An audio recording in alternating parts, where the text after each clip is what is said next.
Hello, my delicious co-creators. Lilou here. I'm in beautiful Bali in Indonesia. The music is singing, there's music, beautiful music in the background. We're here at the Bali Spirit Festival with Jeffrey. You've been here several years, actually. Huh? This is one of your favorite festivals, or what? One of them.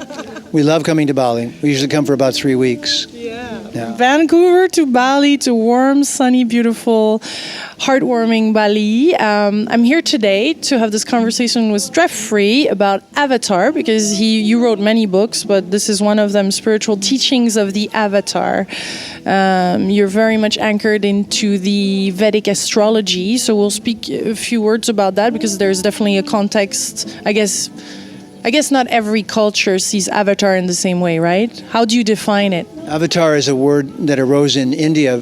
It's a Sanskrit word, so other cultures don't have an equivalent word, only in India.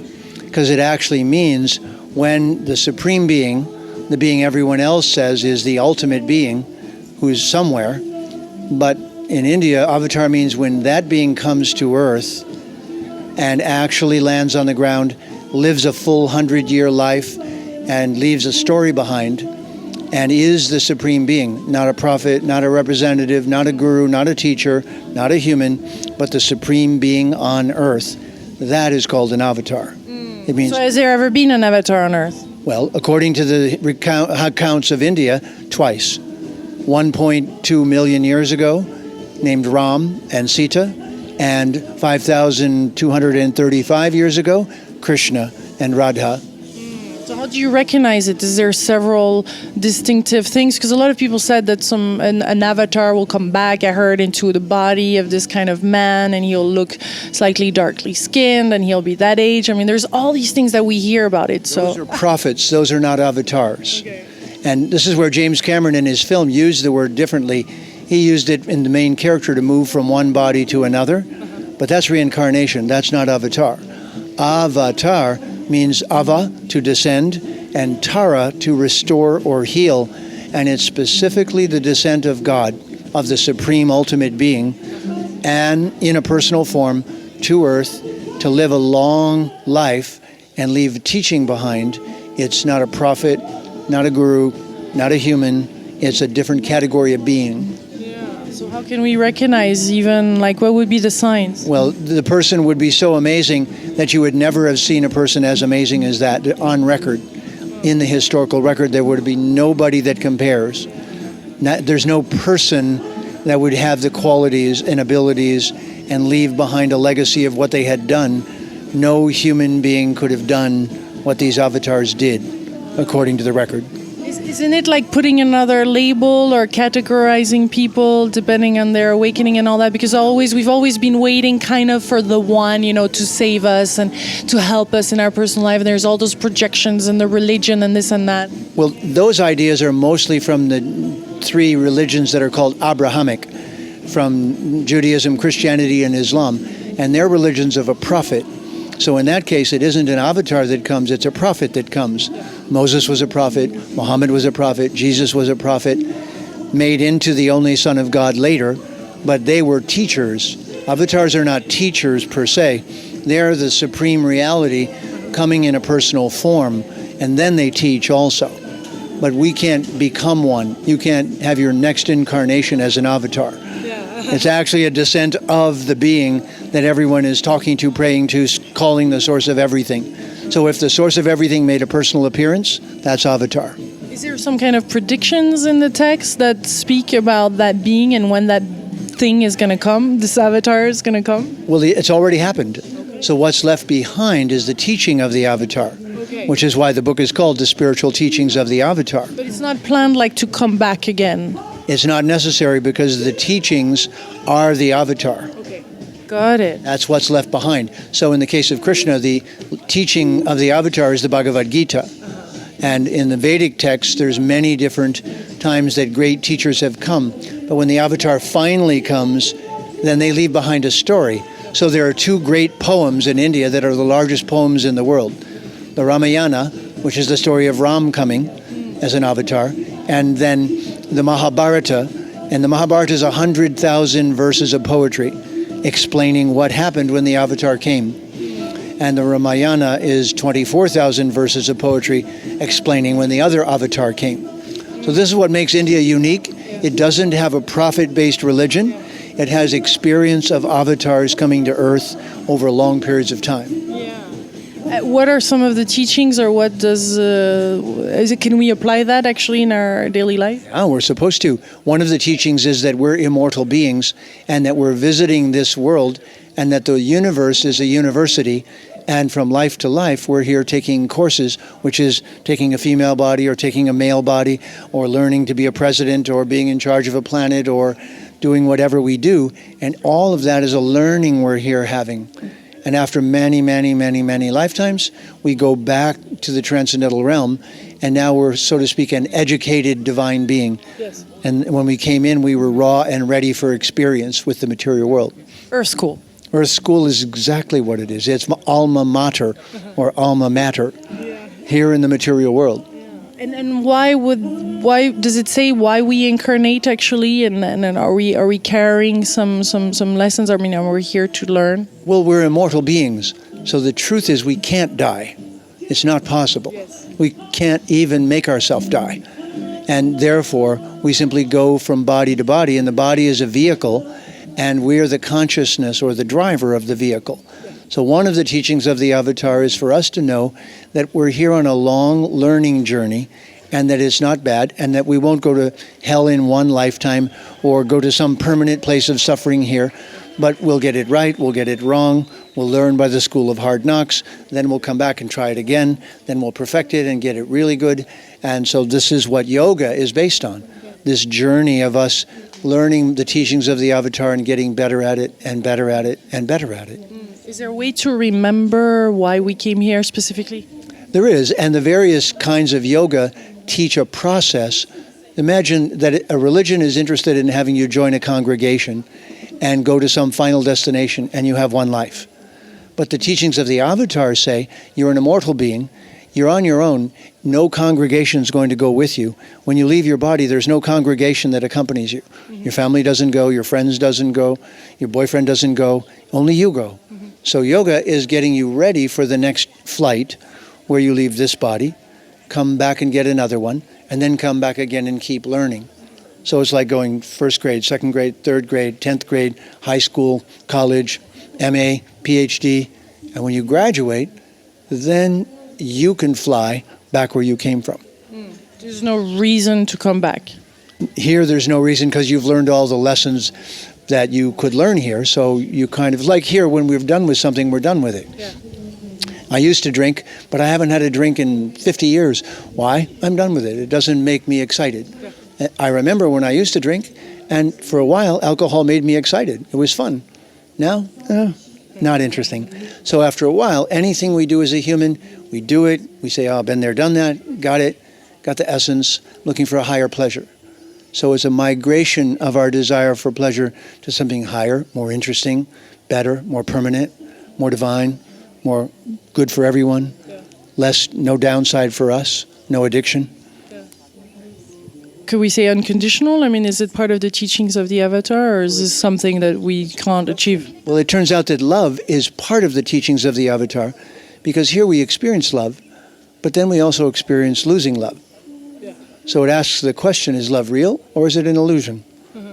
And if it's real, how do I get more of it? How do I get a permanent supply?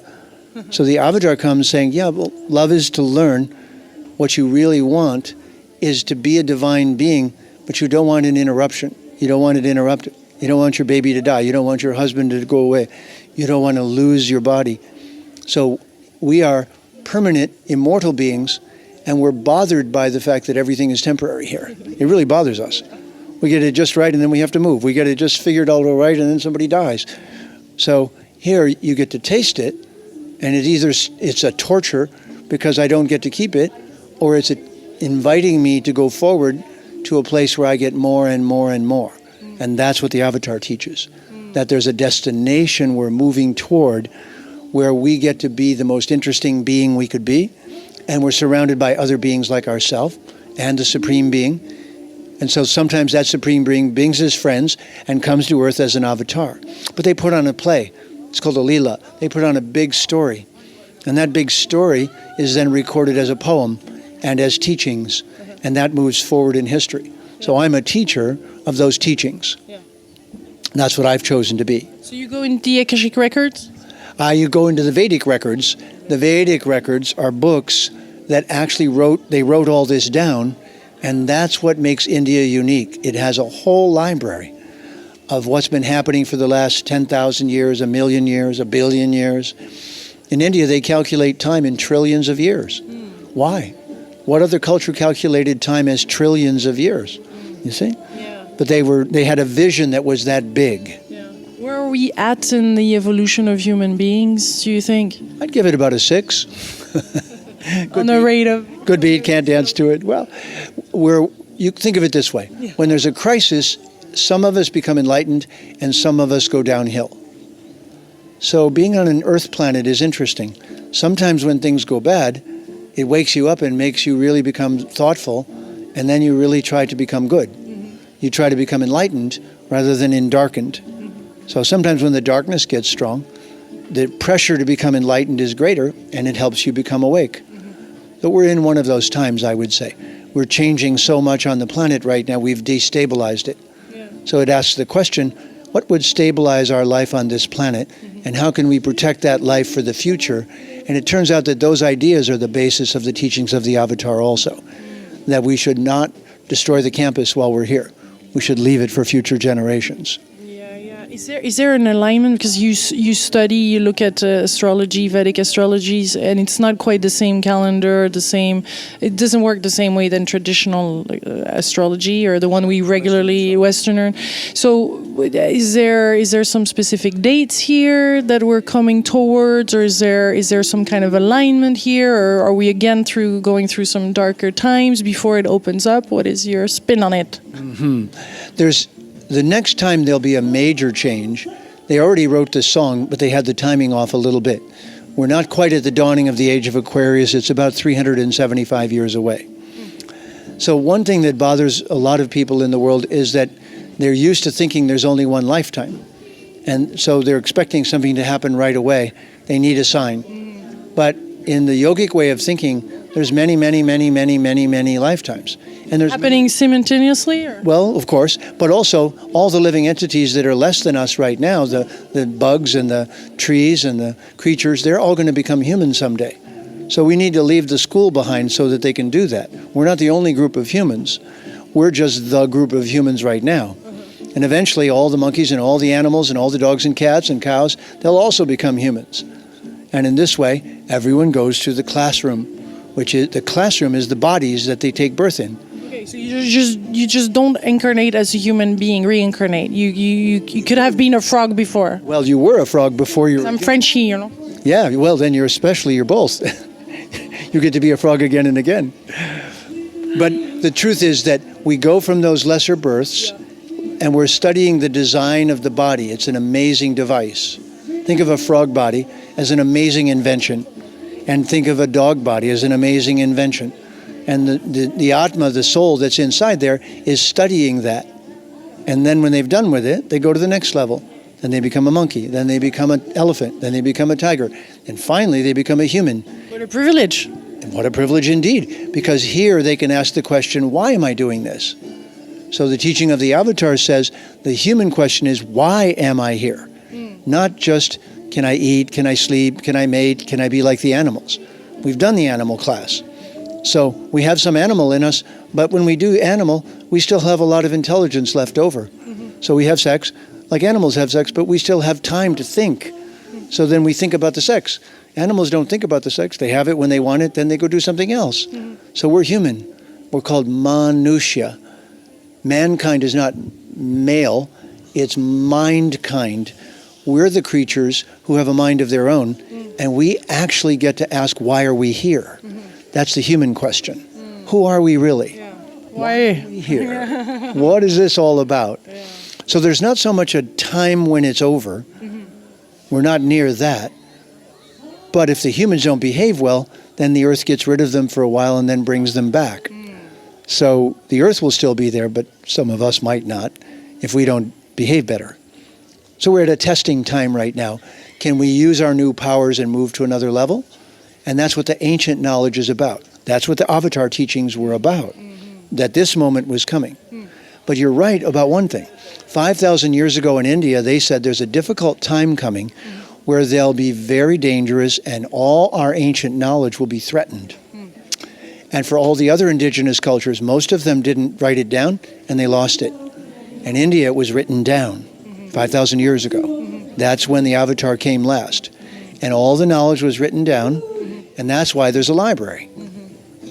Is there, so right now in the spiritual realm, there's some people that could think that they incarnate this special being. Like, there's a lot of misconception about what an avatar is, and, spiritual ego does exist. And, I'm sure you've encountered it many times. So how do you...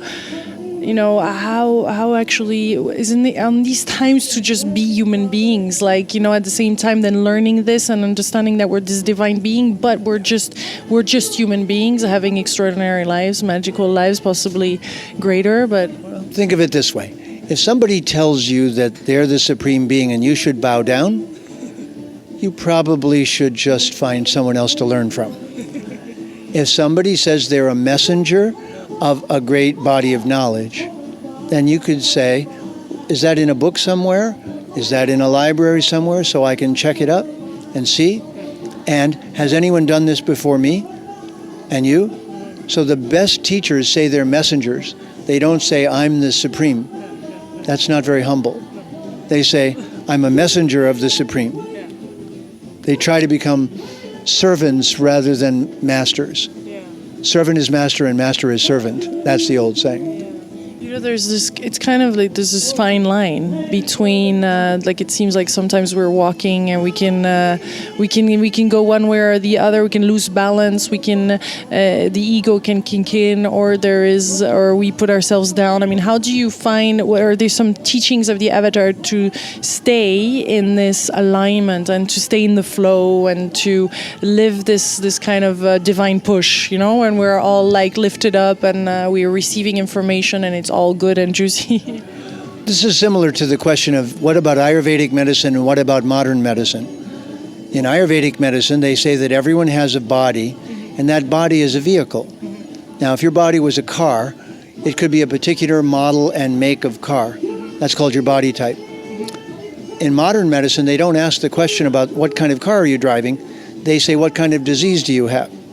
Okay, so the ancient medicine wants to know what kind of car you're driving so they can teach you to drive better. That's called preventive medicine. Whereas modern medicine waits until you're sick and then tries to give you medicines. So which one sounds more sustainable? First one, yeah. The first one. And as a result, what the ancients said was, if you can avoid getting out of harmony with nature, wouldn't that be better? So that knowledge has been missing from our cultures. Christianity and Judaism, Islam, and modern science are not sustainable culture. They're one-lifetime cultures, and they're emergency medicine. So the ancient teachings were, try to learn to live in harmony with nature, try to use your vehicle correctly, and drive it correctly, and give it the right food and the right fuel. So this is more self-actualization instead of waiting for a miracle. It's a learning process. And anyone can do it. It's for everyone. And it's free. You're supposed to give it out freely to anyone who's hungry for it. And then you don't tell them they have to do this and have to do this. You say, try to find the laws of nature and work with them. Is there anything else to mention about this book and these particular teachings that we haven't mentioned that would be great to say? Well, I would say that the ultimate love is what the Avatar brought. So think of it as the ultimate romantic story. Most people are watching a movie of some kind or the other on television now, on their computer, and those movies are trying to show us somebody had a great romance. So the story of the Avatar is a male and a female divine, not just male. It's not just a man comes down to earth. It's a male and a female divine are the source of beauty, and that beauty makes us want to fall in love and look in each other's eyes and hear a romance story. So this is the original romance story, that we come from romance, that where the divine lives is a romance. that is not just here on Earth, but we're imitating it here on Earth. So the avatars came to teach that we can have a romantic relationship with the source of everything, that we can fall madly in love with each other, with the divine, and that this is a love that's beyond just being a servant, beyond just being a friend, beyond just praying, help me, I'm in trouble. It's the most beautiful love you could possibly have, beyond any love we've ever seen, beyond Romeo and Juliet, beyond all of that. It's that love is waiting for every single being. Every one of us deserves that love. And that is what the final purpose is, to graduate to a state of being that's artistic, beautiful, loving, intimate, divine, immortal, exquisite, delicious, all the things we really want here. But here everything is temporary. You get a taste, the party goes away. You get another taste, the person goes away. So are we being cheated, or are we being led on toward what we really could be, is ultimate divine beings who can participate in that love? That is the message of the avatars, that is what we're meant for. That much love. Not a little bit, not a taste, the whole thing.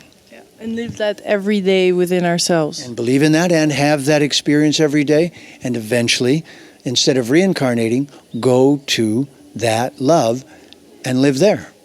In other words, it just continues and gets better. Go to a bigger party, a better party, where everyone is divine and everyone is there to dance with.